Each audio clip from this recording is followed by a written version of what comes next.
زندگی در کشوری که آن را سرزمین امکانات ها منامند، یعنی جایی که اگر کس خواهد میتواند به آرزوهای خود جامعه عمل پوشاند. تا امروز ده ها هزار زادگان تاجیکستان در آن مقیم شدند. آدمان زیادی دیگر این آرمان را در دل میپرورند.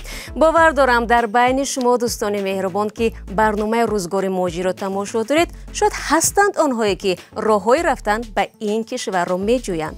سلام دوستان عزیز، فکر میکنم پای بردید که امروز درباره کار و زندگی تاجیکان در امریکا صحبت میکنیم. سلام علیکم مردم، ما پرویز ای نیویورک یک چند مرشد вообще связь набр омада будум, бахшиш камтар корон буд. Одамое ки Америкадаян ва ё мефаҳманд ки ҳамин вақту соат Америкада бисёр қадрш баланд. پرویز نیازوی 42 ساله که حالا از آن طرف اقیانوس درود فرستاد 8 سال پیش مقیم امریکا شد و از جمله آنهایی است که تمام افت و خیز و پستی و بلندی زندگی در این کشور را به قول در پوست خود احساس کرده است. پرویز وقتی به امریکا آمد فقط $300 داشت و هیچ مصلحتگر و راهنمای هم نبود، اما حالا صاحب شرکت است و چند کسی دیگر را با کار تامین میکند. якум соло вақти мо омадем соли 2016 буд, агар хато накунам. тоҷико кам буданд, дар асос фақат мардуми самарқанд аз ӯзбекистон бисёр буд ва рӯзҳои аввал хона ёфтан камтар мушкил шуд ки худо ба шукр ёфтем хона. дар як яххонага зиндагӣ мекардем дар тулӯи як сол, дар як яххонагае ки бовар кунед ана 5 ба 10 буд. дар ҳамҷа зиндагӣ мекардем ҳамроҳи оилаам. کار میکفتیم، رفتن کار، راه، بعد زبان اون قدر نقض نمیدونستیم. انگلیسی که ما میخوندیم در تاجیکستان از انگلیسی که در امریکا گپ میزنن کمتر فرق میکرد. از همین حساب کمتر عذاب کشیدیم. یک اول در کوچه میوه میفروختیم، بعد از آن یک شرکت دیگه یافتیم در مغازه ترکی لباسای ترکی میفروختیم. بعد از که انگلیسیمون پرقوت شد و از خودمون وقتی که اووری نشدیم، کارخانه‌های کلانتر به مراجعت کردیم و در آنجا ما کار گرفتم همچون منیجری یک شرکت الکتریکی. به هر حال مطابق شدن در این کشور برایتان آسان بود یا دشوار؟ چی کمک کرد؟ آسان بود از حسابی که من ختم کننده یونیورسیته اولودا بودم. در ترکیه تقریبا 4 سال میخوندم. از همین حساب کمتر راستی گفت بگم از استانبول یکم فرقیت ندارد نیویورک. اینجا آمدیم ادپتاسیا میگن روسا، تez ادپتیرواتسیا شدیم. از حساب به فکرم همون تجربه که ما در ترکیه داشتیم از همون حساب راه و رشته تستر یافتیم. از نگاهی مثلا مردمش چگونه است؟ کمک میکردن نمیکردن؟ مثلا محیطش چگونه بود برای شما؟ محیط راستی ما اومدگی همون بعد با وقتی ما بروکلین آمدیم من در حیرت موندم که وای نیویورک که ما در کینو میدیدیم، نیویورک که ما در با اوازه‌های خود آمریکایی میفهمیدیم دیگر خیلی است. لیکن وقتی اینجا آمدیم دیدیم که در اساس این خیلی نیست. خانه‌های بالا‌نشیانه تنها در همون مرکز منهتن است، در مرکز نیویورک. دیگر جاش به در آمدیم در اساس در جایی که ما در بروکلین زندگی میکردیم انگلیسی گپ میزدگی آدم کم چین بود، نیست دیگه میشد یا اسپانسو بودن، یعنی با زبان اسپانی گپ میزدن، یا اینکه روسی یا اینکه تاجیکی خودمون لهجه سمرقندی که در اساس با میخوردم. یک کمتر راستی گپ باوریمون ناامد که ما از یک دولتی روس زبان خسته آمدیم به امریکا، لیکن در اینجا همه با روسی گپ میزنن. اون یک شوک بوده برای ما. بودن لحظه‌ای که پشیمون بودید از اومدن، میخواستید برگردید به وطن؟ بله، ما در تاجیکستان در وظیفه‌های نقض کار میکردیم. معاشش هم نقض بود، همش ساز بود. در یگم وقت در دستم یک قایچی نگرفتگی بودم، یک بیل نگرفتگی بودم. اومده در وقتی میوه فروشی یک وقتی بارون سرد بود، اینجا زونتیک میستاد در راه، شمال شد و اتوبوس هم زونتیک کشلا کرده بود. وقتی در وقتی میوه فروشی تمام میوه در زمین ریخت. انا همجا یک لحظه در بالا یک کمی کاروبکچه شیشتم و گیریستم. جای پناهی نیست، مردینه باید یک بار گیریستد. دیلم خالی کردم و گفتم این من میرم قفا بازگردم به تاجیکستان. هرچی اویلم کمتر آروم کرد منه، گفت که خیلی کمتر صبر کن همش میشه. با همین گفتگویی که اویلام گوش کردیم موندیم اکنون 8 سال باز در آمریکاییم لیکن یک گیر استانده است تحت دل. بله ببینم حالا با خنده در لب یاد میکنید اما به هر صورت همون تجربه در ذهن شما هست که در یادتان همین چیز مونده است و عموما برای موندن در این کشور پرویز شما چند مرحله رو پشت سر کردید؟ تقریبا یک 3 مرحله گیم میشد. 3 بار ما از توریستی با ویزای کاری گذاشتیم با ویزای خواندنی. یک تقریبا 2 سال انگلیسی آموختم.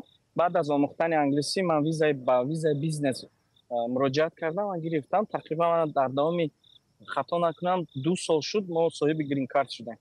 پرویز تا سال 2016 در چند کشور دیگر کار و زندگی کرده است ولی به قبل او در امریکا انسان خود را راحت‌تر احساس می‌کند زیرا در اینجا ولایت قانون تامین است و به حقوق شما احترام می‌گذارند. راستی در روسیه بودم یک 6-7 ماه در روسیه بودم.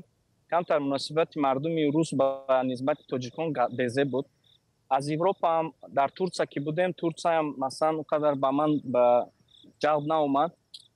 از همین حساب امریکا خواهرچم همینجا بود مادرم که همینجا بودن از اونا بسیار توصیه گرفتم و گفتن همین جای خودت امریکا است و ما همین نقشه‌مون رو از بلندی موندیم که خیلی امریکا نشود اروپا که نشد باز میریم به سوی ترکیه در ترکیه کار میکنیم که خدا شکر ویزامون رو پاسپورت دادن هم خودم و هم اویلم دو کسا اومده.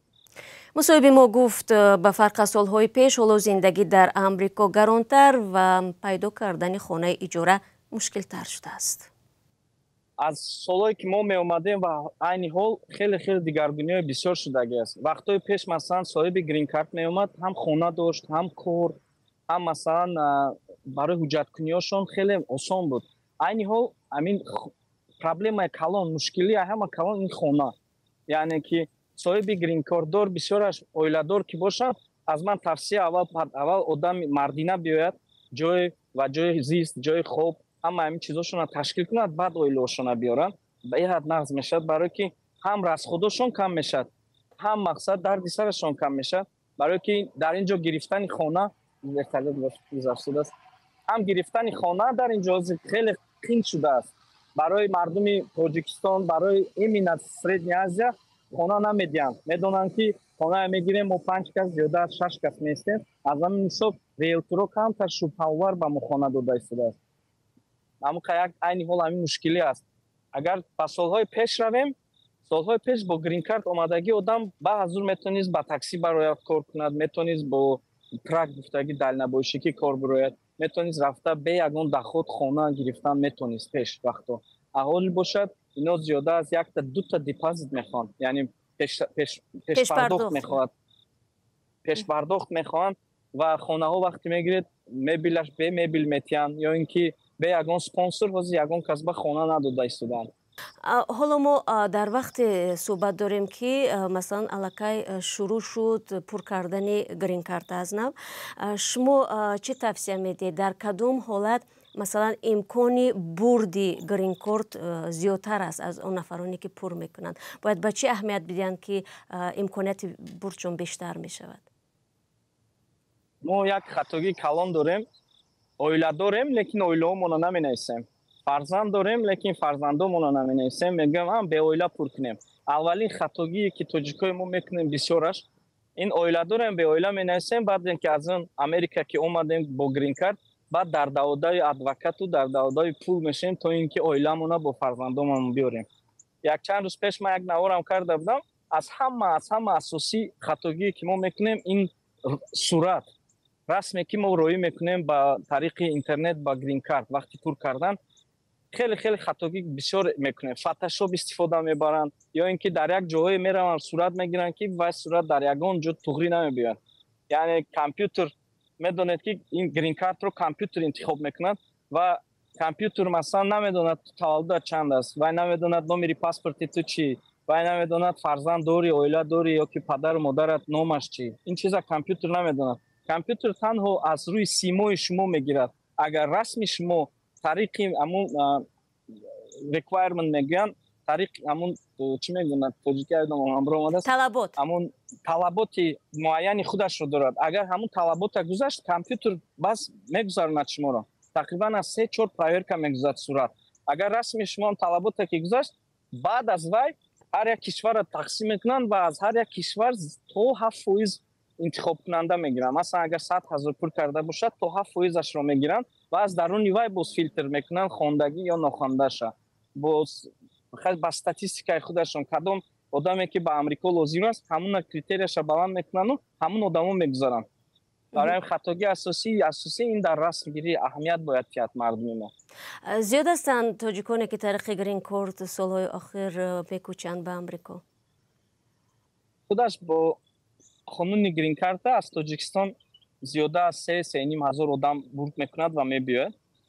آدمایی که با ما مراجعت میکنند برای پیشواز گرفتن و یاردم، اگر خطا نکنیم از 100 نفر زیاد. در هنگام کرونا ویروس همین خیلی کم بود. خیلی کم بود. 100 کس 200 کس به زور گذشته بود از تاجیکستان.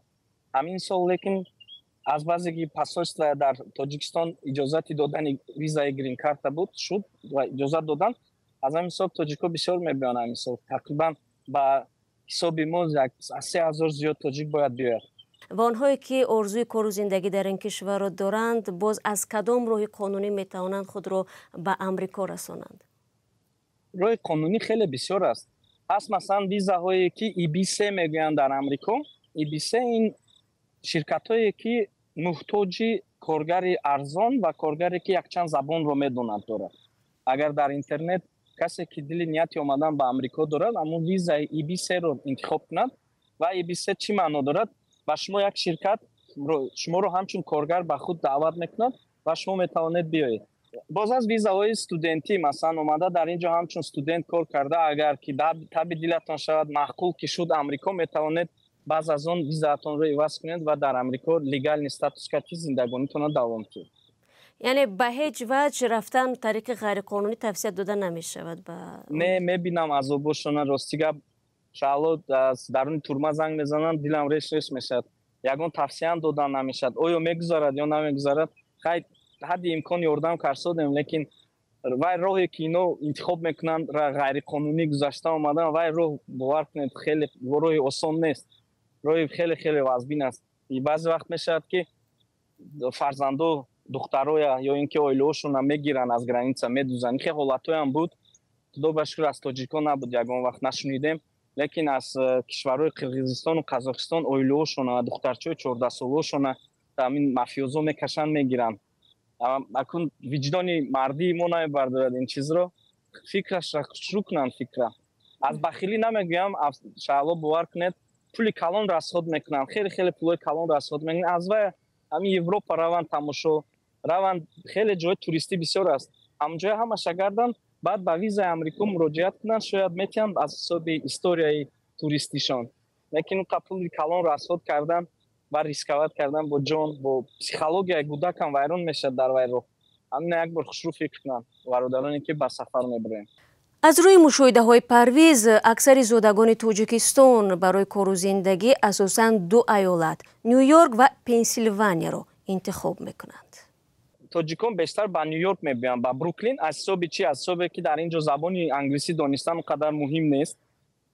بسیاری مغازه‌ها با زبان انگلیسی و با زبان روسی حتی با زبان تاجیکی گپ میزنند و این حال باشد در پنسیلوانیا نفران تاجیک خیلی بسیار شدن، اویلوی تاجیک بسیار شدن. در اونجا هم از حسابی که دوردش اوقات کشانی خیلی آسان است، پلیسیسکیشون کم یعنی شتراف هم کم میگیرن. از همین حساب با پنسیلوانیا مراجعت میکنن. بسیارش با پنسیلوانیا میرن و هم خانگیری هم نیز آسان است. ای هموطنی عزیزتر از جان، ای یوسف امروزی کنعان، بیرون ز وطن چی حال دارید؟ بیا و از روزگارت ما را آشنا کن. بینندگان عزیز، اگر شما دور از تاجیکستانید و از نازکی‌های مهاجرت آگاه هستید و میخواهید دیگران نیز بدانند، پس این برنامه برای شماست. روزگار مهاجر، مطابق شوی به محیط نو، قصه های انسانی و سبق های حیاتی.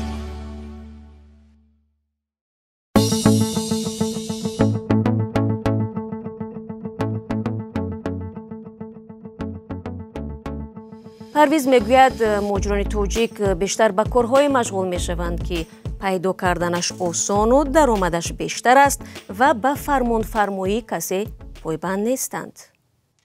бештар аз ҳаман бародарое ки омасодаанд тоҷиконе ки ба амрико мебиёянд тариқи мексикаву тариқи дигар роҳҳою айни ҳол дар кардани ҳуҷҷатҳошонанд ва дар асос ба авқоткашонӣ мераванд ё ин ки дар Нью-Йорк велосипед мемиёянд дар парки марказӣ бо велосипед ҳай мекунанд бародарои тоҷик ва ҳамин ду коре ки бисёри муҳоҷирон кор мекунанд якаш авқоткашонӣ дуюмаш бошад бо байк рикша мегӯянд ку дар Индия ҳамин рикша.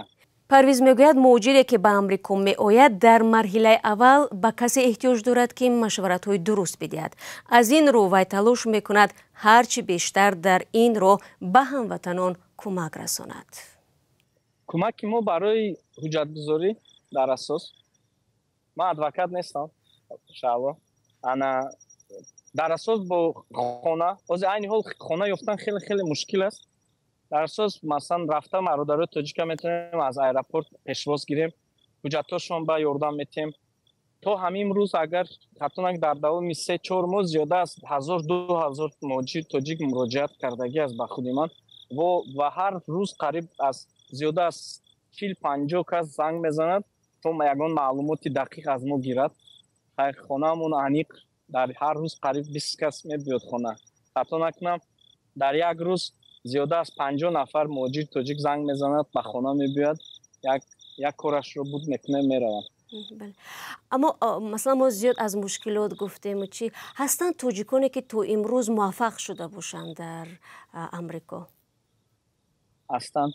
дар омаха масалан дар омаха тоҷиконе ҳастанд ки автосалонои калон доранд. як бародари тоҷик аст заправкаҳои бисёр доранд. зиёда аз 60 автозаправка дорад дар худи омаха небраска гем. якчанд бародари тоҷик дар он ҷо автосалонои калон доранд ки дар таки дасташон зиёда аз 100-200 та тоҷикон кор мекунанд дар худи штати омаха. дар Нью-Йорк бошад мо дорем адвокати худро, мо дорем ширкате ки масалан ҳуҷҷатгузорӣ ба ёрдам метиҳад. мо дорем бародари тоҷике ки брокер, дута брокери калонтарин дорем ки хонаҳои 1 миллионаву минимум 1-2 миллиона савдо мекунанд. мо дорем духтури нас, масалан номашон дар ёдам нест, ҳаст стоматологи нас. як бародарои тоҷик ширкати IT шудагианд ва ям хеле муваффақанд. муваффақ биям хеле бисёранд. сири муваффақият афсус метарсанд. метарсанд ба ман интервю тиҳанд. якчанд бор мегӯям бародаро ҳам сири муваффақиятатонам интервю кунед то ин ки бародарои тоҷик камтар аз ин чизо хабар яъни информатсияшон боша. метарсанд, намедонам аз чӣ сабаб метарсанд. бубинед масалан аз нигоҳи шумо чӣ имконият доштанд онҳо ки тавонистанд рушд кунанд, аз чӣ имконият истифода карданд ки дигарон ҳам метавонанд аз он истифода кунанду муваффақ шаванд?